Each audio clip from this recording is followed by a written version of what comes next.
C'est un très gros chantier. Nous ne sommes pas sur un simple chantier de maintenance, de remise en état. Saint-Benoît étant la ville la plus impactée par le cyclone Garance, on a quasiment 60% de notre éclairage public qui est tombé aujourd'hui. Donc sur 4200 points lumineux, donc ça nous fait à peu près 2500 points lumineux pour lesquels on doit intervenir aujourd'hui. Et ça nécessite de gros travaux d'investissement. Donc c'est pour ça qu'il a été nécessaire de monter des marchés adéquats, de récupérer aussi la compétence en matière d'investissement d'éclairage public que nous avions confiée au CIDELEC. Mais le CIDELEC n'était pas en mesure d'engager une telle masse de travaux aussi rapidement. Donc la ville a pris le parti de reprendre ponctuellement cette compétence pour reconstruire l'éclairage public de Saint-Benoît, solliciter auprès de l'État les subventions que nous avons obtenues et confirmées dès le mois de novembre. Et donc voilà, nous sommes aujourd'hui dans cette phase de lancement des gros travaux de reconstruction de l'éclairage public de Saint-Benoît.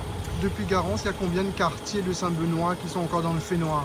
Alors aujourd'hui, on peut considérer que l'ensemble des quartiers de Saint-Benoît est touché, impacté plus ou moins par des défauts d'éclairage public. Donc on ne peut pas dire qu'on va identifier un quartier plutôt qu'un autre. On va intervenir sur l'ensemble du territoire de Saint-Benoît au fur et à mesure. Donc on a mis en place aujourd'hui un marché avec 3 entreprises qui ont été retenues aujourd'hui pour intervenir sur Saint-Benoît. Et on va répartir ces entreprises sur l'ensemble du territoire. Donc aujourd'hui, on est à Beaufort. Une entreprise intervient à partir de demain sur le secteur de Rivière-des-Roches. Et dans la semaine, on lance aussi des débuts d'intervention sur le secteur de Sainte-Anne. Les travaux lancés le 1er octobre, ils vont s'achever quand? Quand est-ce que Saint-Benoît sera dans la lumière complète? Alors, dans la lumière complète, ça va prendre du temps. Je vous explique pourquoi. Il faut aussi considérer que les stocks nécessaires à ces interventions sont très conséquents.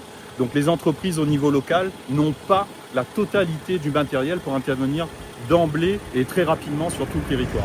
Donc on va procéder par phase et il faut considérer à peu près un délai de 1 an pour moi pour pouvoir intervenir et avoir un rétablissement satisfaisant de l'éclairage public sur Saint-Benoît. Et effectivement de réduire considérablement la facture en termes de fonctionnement.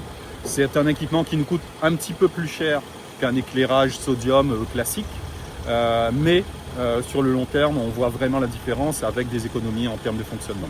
Lorsqu'on a des grandes difficultés de rétablissement du réseau d'éclairage public, c'est-à-dire de la partie câblage, alimentation, on est amené à poser ponctuellement de l'éclairage solaire.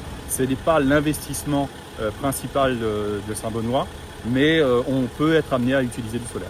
L'équipement classique, ce qui n'a pas été classique aujourd'hui, c'est l'événement climatique.